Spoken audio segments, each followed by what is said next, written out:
చెప్పండి మార్పు ఉండే అవకాశం ఉంటుంది. ఒక చిన్న విషయం, ఇక్కడ సెంట్రల్ ఎక్సైజ్ డ్యూటీ ఆల్రెడీ తగ్గించిన తర్వాత మళ్ళీ రాష్ట్ర ప్రభుత్వాలు ఇప్పుడు ఫర్ ఎగ్జాంపుల్ ఎక్సైజ్ డ్యూటీ తగ్గించింది, ఎంత తగ్గించిందని తగ్గించారు.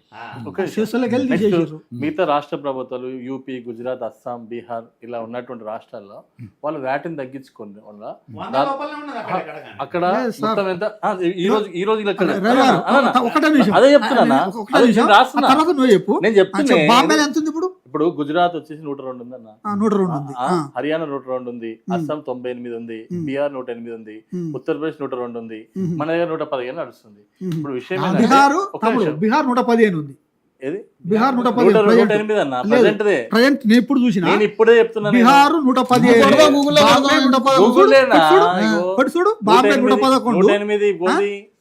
కలకత్తా 113, బీహార్ 115 ఉంది ఈ రోజు 113, 108 రూపాయలు. నేను ఒక చిన్న మాట చెప్తా వినండి. ఇక్కడ ఇప్పుడు 13 రూపాయలు డిఫరెన్స్ వస్తుందన్న. ఇప్పుడు నిజంగా మీరు మాట్లాడండి, నేను ఒక్క నిమిషం ఆగండి. 114 రూపాయలు ఉంది బీహార్. నేను ఒకటి అడుగుతున్నా, 113 రూపాయలు 72 పైసలు. రేవంత్ రెడ్డి ప్రభుత్వం నిజంగా ప్రజలపైన ప్రేమ ఉంటే నిజంగా అంటే ఇప్పుడు మీరు ఏమంటారు, రేవంత్ రెడ్డి కరెక్ట్ ఉంది అంటారు. మరి ఏమంటారు, మీకు 116 రూపాయల నేను ఏమంటున్నా, కాంగ్రెస్ పార్టీని విభేదిస్తుండొచ్చు కానీ తెలంగాణ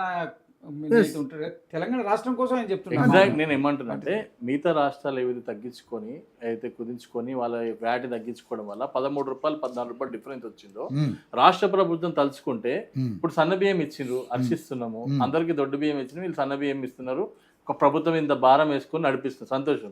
మరి ఎందుకు ఈ ప్రభుత్వం మీద ప్రేమ ఉన్న ప్రజల మీద ప్రేమ ఉన్న వాళ్ళు ఈ ప్రభుత్వం ఎందుకు ఈ వ్యాట్ తగ్గించట్లేదు? పెట్రోల్ బాధుడు సెంట్రల్ వాళ్ళు ఎక్కువ చేస్తుందని చెప్తున్నారు. మీ చేతిలో ఉన్నటువంటి పని మీరెందుకు చేయట్లేదు? ఒక విషయం. రెండో విషయం, ఇప్పుడు రేవంత్ రెడ్డి గారు మాట్లాడుతున్నప్పుడు అన్న ఒక చిన్న విషయం ఏమో, కాంగ్రెస్ వాళ్ళు ఒకటి చెప్పాలి ఏంటంటే ఇదంతా కూడా మొత్తం డైవర్షన్ పాలిటిక్స్ నడుస్తుందన్న. ఫస్ట్ అల్లు అర్జున్ కేసు, తర్వాత నాగార్జున, తర్వాత హైడ్రా, తర్వాత మూసి, తర్వాత దావోస్ పోయేసి ఫండ్స్ తీసుకొచ్చినామని చెప్పేసి, తర్వాత రేజింగ్ తెలంగాణ అని చెప్పి, తర్వాత 4th సిటీ అని చెప్పి, తర్వాత మంగ్లీ, తర్వాత ఎన్టీఆర్ విగ్రహం. ఇప్పటిదాకా ఈ విధంగా అది భగీరథ గారు ఇక్కడ ఇవన్నీ ఒక చిన్న విషయం, ఇవన్నీ చేసుకుంటూ వచ్చింది. ఇంతవరకు నేను ఎందుకన్నానంటే అందులో కూడా రేవంత్ రెడ్డి గారు ఇన్వాల్వ్ ఉన్నాడు అనేది బయటకు వచ్చింది కాబట్టి చెప్పాల్సి వచ్చింది. ఇప్పటి వరకు నేను అడుగుతున్నా, పర్టికులర్ గా ఈ రాష్ట్రానికి ఇంత మంచి ప్రాజెక్ట్ చేసినామని చెప్పుకోదగ్గ విషయం ఏముంది చెప్పండి? ఒక డిపిఆర్ తీసుకొచ్చి ఒక ప్రాజెక్ట్ ని అన్ని డిజైన్ చేసి ఇగో ఈ ప్రాజెక్ట్ సక్సెస్ఫుల్ గా స్టార్ట్ అయిందని చెప్పుకోవాల్సినటువంటి ఒక ప్రాజెక్ట్ ఏముంది చెప్పండి? ఒకటి. రెండో విషయము, ఇప్పుడు కేసీఆర్ గారిని గురించి రాగానే కేసీఆర్ గారు 6 లక్షల కోట్లు 7 లక్షల కోట్లు అప్పు చేసిరని మొత్తం మోగింది వాతం మోగించింది. నేను లంక బిందెలు ఉండే చెప్పాను, లంక బిందెలు పార్లమెంట్ లో కార్పొరేషన్ అదే లంక బిందెలు ఉన్నాయి అనుకొని వచ్చిన లంక బిందెలు లేవడం మొత్తం అప్పుల కుప్ప చేసి కేసీఆర్ అని చెప్పారు. కానీ మరి మీరు 2.5 సంవత్సరాలలో డైరెక్ట్ స్వయంగా రేవంత్ రెడ్డి గారే 3,47,550 కోట్లు అప్పు చేసిన అని చెప్పాడు. ఆయన చెప్పాడు స్వయంగా డైరెక్ట్ ఆయన రిలీజ్ చేసింది. 3,47,550 కోట్లు అంటే సుమారుగా మీరు మొత్తం గవర్నమెంట్ అయిపోయే లోపల దీన్ని యావరేజ్ చేసుకుంటే 10 లక్షల కోట్ల అప్పు ఉంటుంది. అంటే ఇది ప్లస్ పాత అప్పు కలుపుకుంటే ఎక్కడ పోతుంది? ఎప్పుడు చెప్పిండది ఎలక్షన్ మొన్న అసెంబ్లీ అయినప్పుడు, మరి కొన్నాళ్ళలో తెచ్చింది అదే చెప్తున్నా. ఇప్పుడు కాస్త ఇక మీరు మొత్తం ఈ పరిపాలన పూర్తి అయిపోయినప్పుడు 10 లక్షల కోట్ల అప్పు పోతుంది అనేది క్లియర్గా అనిపిస్తా ఉంది. మీకు మిగిలేదు 18,000 కోట్లు అని చెప్తారు. అలా 18,500 కోట్లు 6,500 కోట్లు పాత అప్పులే కడుతున్నా అంటున్నారు. పరిపాలన ఇన్ని వేలం చెప్తా ఉన్నారు. నేను ఒక క్వశ్చన్ అడుగుతున్నా అన్నని, బీసీ డిక్లరేషన్ కోసం ప్రతి బడ్జెట్లో 20,000 కోట్లు పెడతా అని చెప్పి, ప్రతి బడ్జెట్ 1,00,000 కోట్లు మొత్తం, 1,00,000 కోట్లు మొత్తం.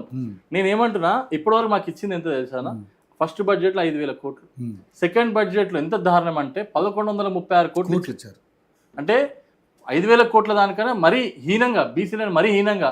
అంటే ఏనాడైతే నీకు ఎన్నికల అవసరం ఉన్నప్పుడేమో అంకెల గారెడి పెట్టి మొత్తం పెద్ద ఎత్తున అంకెలు రాసి బీసీలకు ఇన్ని లక్షల కోట్లు, ఎస్సీ డిక్లరేషన్, ఎస్టీ డిక్లరేషన్, యువ డిక్లరేషన్, రైతు డిక్లరేషన్, ఈ డిక్లరేషన్ లో మీరు చెప్పిన విషయాలన్నీ కూడా ఎందుకు ఈరోజు పొందుపరిచి అక్కడ ఉన్నటువంటి మేనిఫెస్టో ఎందుకు అన్ని ఇంప్లిమెంట్ చేయట్లేదు? మీకు ఓట్లప్పుడేమో బీసీ అవసరం, ఎస్సీ అవసరం, ఎస్టీ అవసరం, ఈ రోజు ఎందుకు వీళ్ళ గురించి మాట్లాడలేదు? నేను ఒకటే అడుగుతున్నాను, 20,000 కోట్ల కాడ కనీసం మీరు ఈ మొత్తం ఇప్పుడు ఈ 2.5 సంవత్సరాల్లో కూడా 10,000 కోట్లు ఖర్చు పెట్టలేదు బీసీల కోసం. అంటే ఎంత హీనంగా చూస్తున్నారో. బడ్జెట్ లో కలిపి 6,000 కోట్లు 6,036 కోట్లు. అంటే నేను ఏమడుతున్నా అంటే మీకు నిజంగా చిత్తశుద్ధి ఉంటే ఎందుకు ఈ వీళ్ళపైన చెప్పినటువంటి బడ్జెట్ ఖర్చు పెడతారు? ఇంకోటి సార్ ఉన్నారు ఇక్కడ, సార్ తెలుసు, బడ్జెట్లు పేపర్లో ప్రకటించారు. నిజంగా అన్నని మనసుని గుండె మీద చేసుకొని బడ్జెట్లో చెప్పిన అంకెలన్నీ కూడా పూర్తిగా అమలు చేసిరా, ఖర్చు పెట్టిరా? చెప్పదలుచుకుంటారా? పేపర్కే పరిమితం మీరే అంటున్నారు. ఇప్పుడు అదే జరుగుతా ఉంది. మరి ఎట్లా సక్సెస్ఫుల్ ముఖ్యమంత్రి అవుతారు? అంతే కదా. మా బీసీల పట్ల నేను ఒక బీసీ లీడర్ గా, ఒక బీసీ బిడ్డగా నేను అడుగుతున్నా, మాకు ఇస్తున్నటువంటి 20,000 కోట్లు ఎందుకు ఇస్తలేరు? ఎందుకు ఇస్తలేరు?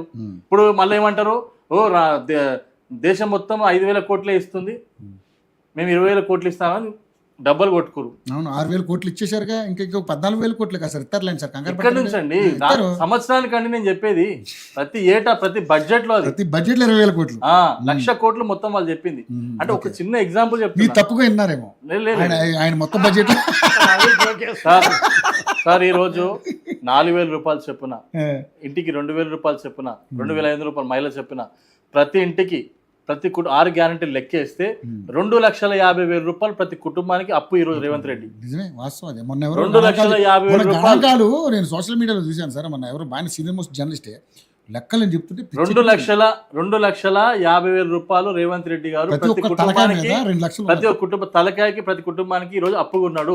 ఎక్కడ సక్సెస్ఫుల్ ముఖ్యమంత్రి అండి? నేను ఇంకో విషయం అడదలుచుకున్నాను, జాబ్ క్యాలెండర్, 4,000 ఉద్యోగ వృత్తి, ఇవన్నీ 2,00,000 ఉద్యోగాలు సంవత్సరానికే ఎక్కడ ఉన్నాయి? మరి ఇప్పుడు విషయం ఏమంటుందంటే ఉద్యమకారులకు 250 గజాలు. ఇప్పుడు మీ చేతిలో ఉద్యమకారుల పక్కన పెట్టండి, మీడియాకి ఉద్యోగులకి దగ్గర 12,000 కోట్లు ఇవ్వాలట. పక్కన మీడియాకి 250 గజాలు, ఉద్యమకారులకు 250 గజాలు.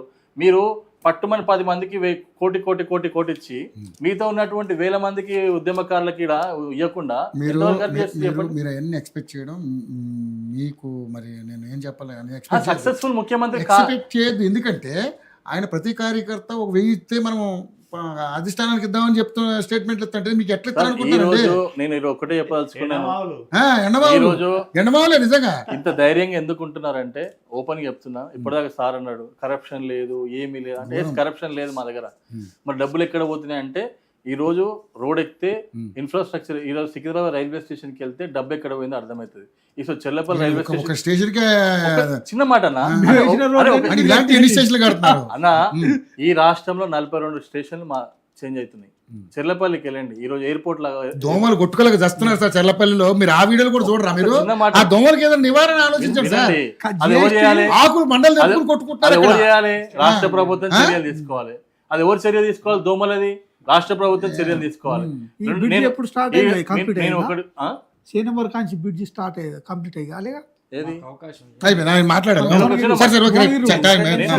ఒక చిన్న మాట చెప్తున్నా, ఇక్కడ ఇన్ఫ్రాస్ట్రక్చర్ విషయంలో కానీ ప్రజలందరూ కూడా ఒక రాష్ట్రం నుంచి ఇంకో రాష్ట్రం ప్రయాణం చేస్తున్నప్పుడు అవన్నీ చూస్తున్నారు కాబట్టి దేశవ్యాప్తంగా ఇన్ఫ్రాస్ట్రక్చర్ డెవలప్మెంట్స్ కానీ మేము అమలు చేస్తున్నటువంటి, మీరు ఈ రోజు విశ్వకర్మ అని చెప్పేసి మీరు గూగుల్లో కొట్టండి, ఎన్ని లక్షల మంది అప్లై చేసిండ్రు, ఎన్ని లక్షల మంది స్క్రూటినీ జరిగింది, ఎవరికి వెళ్ళిపోయింది, విత్ ఆన్లైన్ డేటా ట్రాన్స్పరెన్సీగా.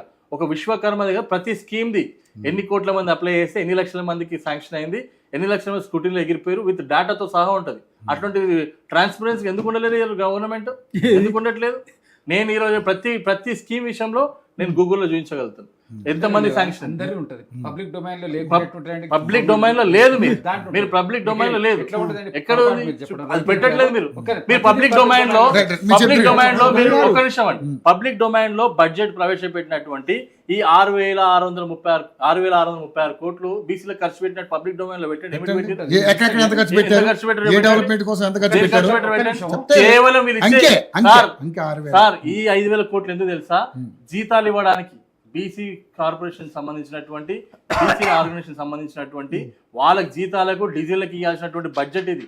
ఏ ఒక్క వ్యక్తికి కానీ, ఏ ఒక్క అరువుడికి కానీ ఇది ఉపయోగపడేటువంటి స్కీమ్ Scheme కాదు. స్కీమ్ కి కాదు ఇది Right. ఉపయోగపడే స్కీమ్ కి కాదు జస్ట్ సక్సెస్ఫుల్ ముఖ్యమంత్రి కాదంటారు మీరు కూడా. నేను సక్సెస్ఫుల్ ముఖ్యమంత్రి ఎప్పుడు అంటే ఆ, గతం కేసీఆర్ లో చేసినటువంటి అప్పు ఆ. వీరు చేసినటువంటి అప్పు ఓ. అవన్నీ గమనించుకొని చేసుకొని వారి గతంలో ఉన్నటువంటి అప్పు ఎంత ఆయన తీర్చింది రాజకీయ సన్యాసం తీసుకున్నప్పుడు అయిపోతుంది ఈ లోపే. ఆ, ఇవన్నీ చేసినప్పుడు బీజేపీ వాళ్ళు దేశంలో ముద్రా లోన్లు 35 కోట్ల మందికి ఇచ్చినని చెప్తారు. ఉమ్. 35 కోట్లు అంటే నాలుగు ఫ్యామిలీలు ఒక ఫ్యామిలీకి రావాలి. వచ్చినాయా? మీ ఊళ్ళో వచ్చినాయా? అదేనే బరాబర్ వచ్చినాయి ఏ, ఏ, ఎట్లా నేను చెప్తారని? లిస్ట్ ఇస్తా నేను లిస్ట్ ఇస్తా 35 కోట్ల ముద్రాలో మందికి చూసావా?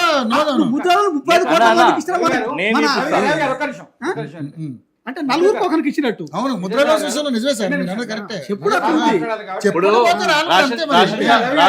కార్డుల గురించి మాట్లాడారు రేషన్ కార్డుల గురించి మాట్లాడారు ఇంకా 25 లక్షల ఇంకా 22 లక్షల మందికి రేషన్ కార్డులు పెండింగ్ ఉంది ఇంకా ఈ రోజు వరకు కూడా సరే ఇప్పుడు అప్లై మీరు చేసిన కూడా- వాళ్ళకి. మీరు కూడా కేంద్ర బడ్జెట్ ఇస్తారు కదా మీరు అవును, కూడా మా అంకెల్ గారే కార్డులు కదా? ఎందుకు చేస్తే అంతమందికి ఇస్తాం మేము. మీరు అంకెల్ గారే కదా.